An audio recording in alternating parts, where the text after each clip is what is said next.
9월 28일 화요일 새벽 예배를 하나님 앞에 드리도록 하겠습니다. 오늘 살펴보실 하나님의 말씀은 출애굽기 22장 1절에서 15절 말씀입니다. 드라마 바이블로 보도록 하겠습니다. 사람이 소나 양을 도둑질하여 잡거나 팔면 그는 소 한 마리에 소 5마리로 갚고 양 한 마리에 양 4마리로 갚을지니라. 도둑이 뚫고 들어오는 것을 보고 그를 쳐 죽이면 피 흘린 죄가 없으나 해돋은 후에는 피 흘린 죄가 있으리라. 도둑은 반드시 배상할 것이나 배상할 것이 없으면은 그 몸을 팔아 그 도둑질한 것을 배상할 것이요, 도둑질한 것이 살아 그의 손에 있으면 소나 나귀나 양을 막론하고 갑절을 배상할지니라. 사람이 밭에서나 포도원에서 짐승을 먹이다가 자기의 짐승을 놓아 남의 밭에서 먹게 하면 자기 밭에 가장 좋은 것과 자기 포도원에 가장 좋은 것으로 배상할지니라. 불이 나서 가시나무에 댕겨 낯간이나 거두지 못한 곡식이나 밭을 태우면 불러온 자가 반드시 배상할지니라. 사람이 돈이나 물품을 이웃에게 맡겨 지키게 하였다가 그 이웃집에서 도둑을 맞았는데 그 도둑이 잡히면 갑절을 배상할 것이요, 도둑이 잡히지 아니하면 그 집 주인이 재판장 앞에 가서 자기가 그 이웃의 물품에 손댄 여부의 조사를 받을 것이며, 어떤 이런 물건, 즉 소나 나귀나 양이나 의복이나 또는 다른 이런 물건에 대하여 어떤 사람이 이르기를 이것이 그것이라 하면 양편이 재판장 앞에 나아갈 것이요, 재판장이 죄 있다고 하는 자가 그 상대편에게 갑절을 배상할지니라. 사람이 나귀나 소나 양이나 다른 짐승을 이웃에게 맡겨 지키게 하였다가 죽거나 상하거나 끌려가도 본 사람이 없으면은 두 사람 사이에 맡은 자가 이웃의 것에 손을 대지 아니하였다고 여호와께 맹세할 것이요, 그 임자는 그대로 믿을 것이며 그 사람은 배상하지 아니하려니와, 만일 자기에게서 도둑 맞았으면 그 임자에게 배상할 것이며, 만일 찢겼으면 그것을 가져다가 증언할 것이요, 그 찢긴 것에 대하여 배상하지 아니할지니라. 만일 이웃에게 빌려온 것이 그 임자가 함께 있지 아니할 때에 상하거나 죽으면 반드시 배상하려니와, 그 임자가 그것과 함께 있었으면 배상하지 아니할지니라. 만일 세낸 것이면 세로 족하니라. 오늘 말씀은 출애굽기 20장에 기록된 이 10계명에서 8계명인 이 도둑질 하지 말라의 그 근거를 두고 있습니다. 법령이 제정이 됐으면 이제 시행령이 만들어져야 됩니다. 오늘이 그 시행령을 기록하고 있는 본문입니다. 도둑질을 하면 이 징벌적 배상을 해야 된다라는 이 강력한 시행령을 오늘 본문은 기록하고 있습니다. 이 소나 양을 도둑질해서 또 잡거나 어떻게 팔면 이 소 한 마리에 5마리로 갚아야 합니다. 양은 한 마리에 이 4마리로 갚아야 합니다. 도둑질을 하려고 어느 집에 들어갔을 때에 밤에는 이 죽임을 당해도 정당방위에 해당이 됩니다. 죽임을 당해도 이 죽인 자가 죄가 없을 정도로 이 의미 없는 죽음을 당할 수 있다라는 것입니다. 만약 갚을 것이 없다면 그 집의 종이 되어야 합니다. 그런데 한 번 도둑질한 사람을 누가 종으로 신뢰하면서 고용을 할까요? 가정의 전반적인 부분을 이렇게 믿고 맡길 수가 없을 것입니다. 그래서 이것은 그냥 종의 신분도 주어지지 않는 그러한 비참한 상태로 그 신분이 전락된다라는 것을 의미합니다. 과도한 징벌적 배상을 법으로 만들어 놓은 이유는 이 화평을 위해서입니다.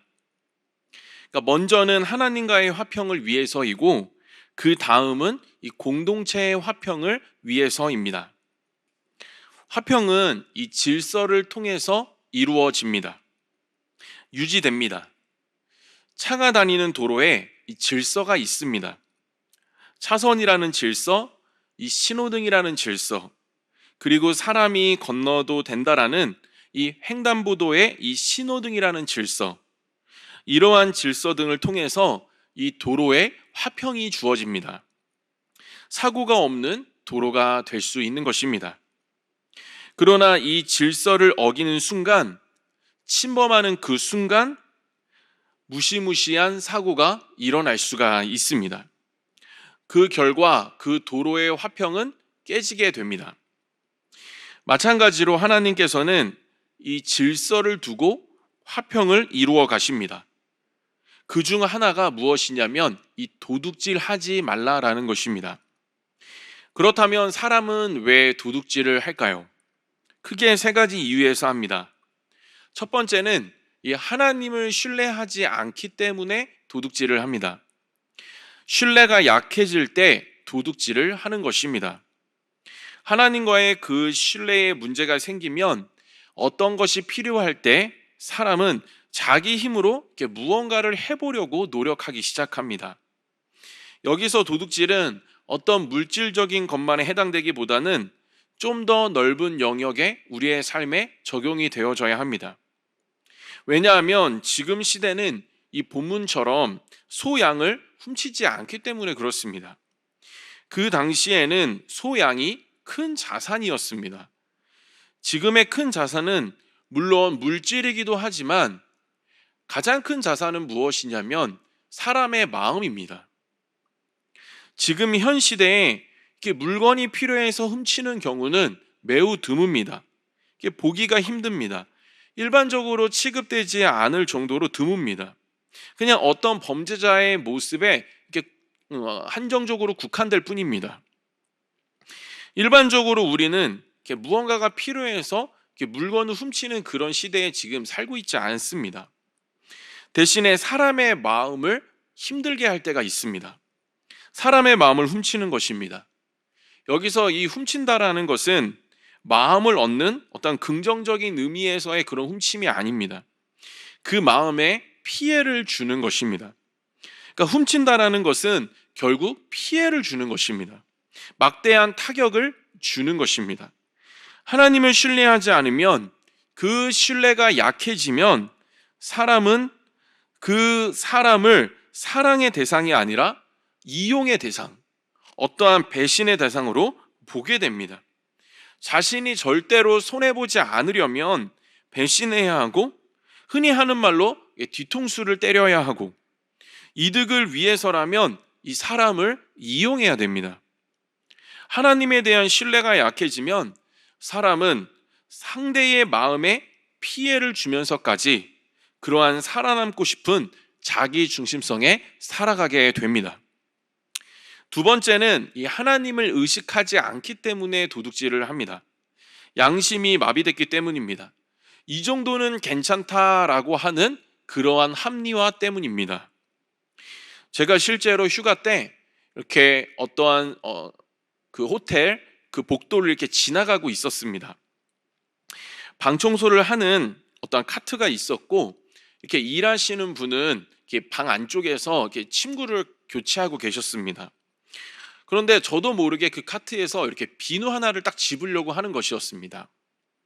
순간 이것이 누구의 허락이 없는 이 도둑질이라는 생각이 들었고 저는 순간 그 비누를 내려놓고 방에 계신 그 일하시는 분에게 동의를 구하고 비누를 하나 받을 수 있었습니다.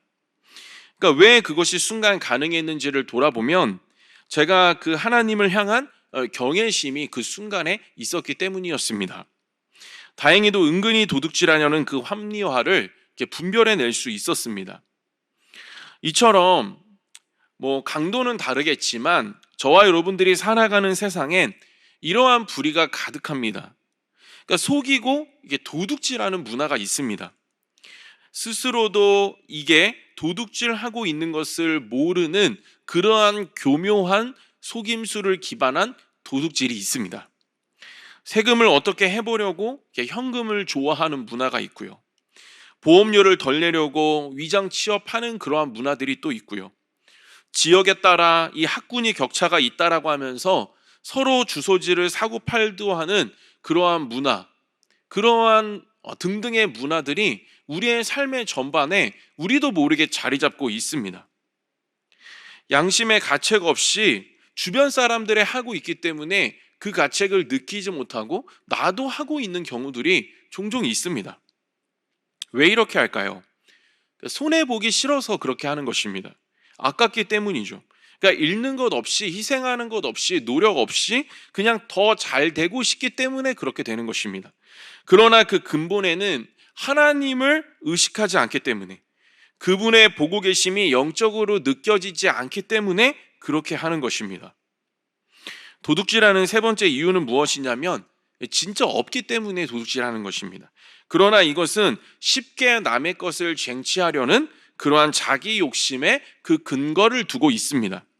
그리고 이것은 영적으로 볼 때 이 하나님과의 그 관계에서 오는 어떠한 열정이나 비전이 없을 때 이러한 삶을 살아가게 됩니다. 없다라는 것도 결국 진짜 없는 것과 이 자족하지 못하는 것으로 이 두 개로 나눠집니다. 그러니까 이 둘 다 공통점은 비전이 결여되어져 있는 상태입니다. 그러니까 없어서 도둑질하는 것은 하나님이 주시는 열정도 비전도 없는 것입니다. 그냥 쉽게 없는 것을 쟁취하고 싶은 어떠한 불의에 사로잡히는 것입니다. 없어도 하나님이 주시는 어떠한 열정과 비전이 있다라고 한다면 하나님의 그 방법으로 주어진 삶의 최선을 통해 없는 것을 극복해 나가게 됩니다. 이것이 믿는 사람의 삶의 어떠한 표현이 됩니다. 자족도 마찬가지입니다. 자족은 이것이 왜 나에게 주어졌는지를 제대로 인식할 때 자족할 수가 있습니다. 부족을 느끼지 않는 것입니다. 하나님이 주신 비전과 어떤 하나님이 주신 그 삶을 우리가 이해할 때 주신 것 또한 우리가 바르게 건강하게 이해하고 해석할 수 있습니다. 그 이해가 우리 안에 건강하게 자리 잡을 때 우리는 주신 것에 만족하면서 부족함을 느끼지 않고 남의 것을 탐심을 가지고 바라보지 않으면서 하나님 주신 것에 감사하면서 살아갈 수가 있는 것입니다. 이렇게 볼 때 도둑질하는 이유는 크게 세 가지입니다. 더 많은 이유가 있겠지만 대표적으로 보면 영적으로 보면 이렇습니다. 그런데 이 세 가지를 종합해 보면 결국 도둑질은 이 인간의 탐심에 기초하고 있습니다. 성경은 이 탐심이 결국 이 우상 숭배와 연결이 되어져 있다라고 말씀합니다. 골로새서 3장 5절입니다. 그러므로 땅에 있는 지체를 죽이라. 곧 음란과 부정과 사욕과 악한 정욕과 탐심이니 탐심은 우상 숭배니라. 우상 숭배는 자기 중심성을 가지고 자기가 주인이 되어서 살아가는 그러한 삶입니다. 그러니까 하나님이 없고 하나님이 느껴지지 않는 삶입니다. 결국 도둑질의 가장 근본적인 이유는 하나님과의 그 관계에 문제가 생겼기 때문입니다. 거기서 이제 도둑질이라는 어떤 자기 중심성의 적용들이 거기서 일어나는 것입니다. 그래서 자기의 이익과 유익을 위해서라면 남에게 피해를 주고 또 교묘한 편법으로 살고 쉽게 남의 것을 얻으려고 합니다. 이것이 모두 탐심, 그러니까 자기라는 우상을 모시고 있기 때문에 이렇게 되는 것입니다. 그리고 이러한 우상과 탐심으로 우리가 속한 공동체에는 질서가 사라지고 화평이 떠나가게 됩니다. 그런데 문제는 무엇이냐면 우리가 배상할 수 있는 존재가 아니라는 사실입니다. 배상할 수 있는 사람은 도둑질을 아예 시작하지도 않습니다. 도둑질을 누가 합니까? 배상할 수 없는 사람이 합니다. 오늘 본문을 이제 구원론적인 관점에서 봐야 된다라는 것이죠. 우리는 배상할 수 있는 능력이 없습니다. 전적인 무능력입니다. 하나님과의 관계에 문제가 왔고 그래서 이 도둑질이라는 이 죄인의 실제가 펼쳐지는데, 그렇다면 도둑질을 해결할 것이 아니라 하나님과의 관계를 해결하는 것이 먼저입니다. 근본을 해결해야지만 표면이 자연스럽게 해결되는 것입니다. 그러나 인간은 누구도 스스로 죄를 해결할 수 있는 능력이 없습니다.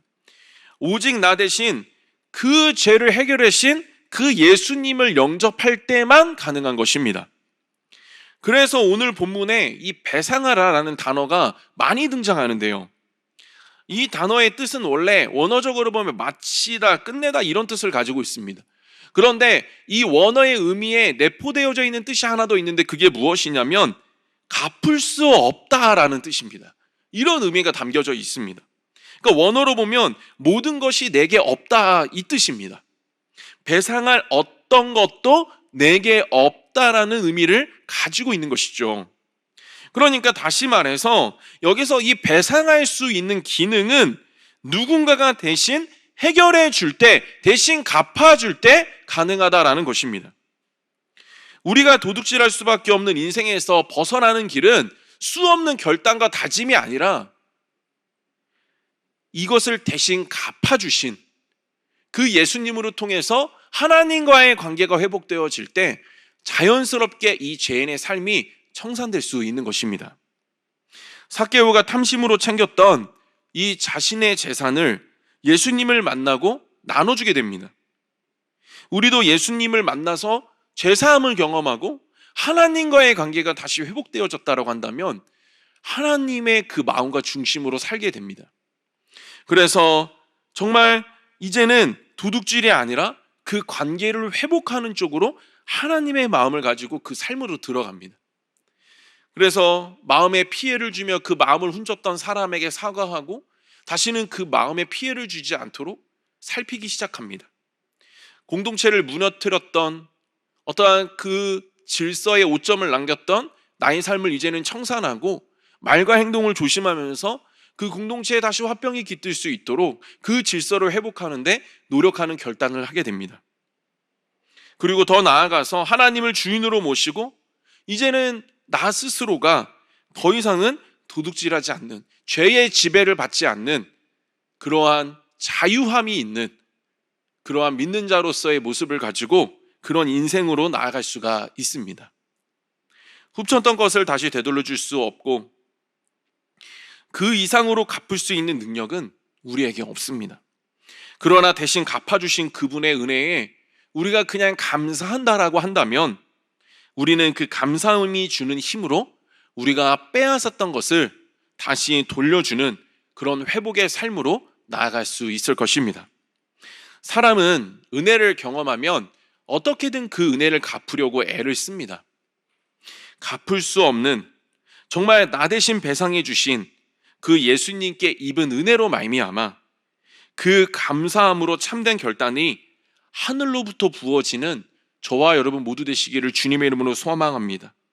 그래서 정말 화평이 회복되는 그 길에 우리 모두가 있는 그 길에 쓰임받는, 그래서 그 화평의 하나님의 능력이 그 공동체에 깃들여져서 하나님의 뜻이 이루어지는 놀라운 소망의 공동체로 나아가는 그 회복이 저와 여러분들로부터 시작되기를, 또 그렇게 회복되기를 주님의 이름으로 축복드립니다. 제가 기도하겠습니다.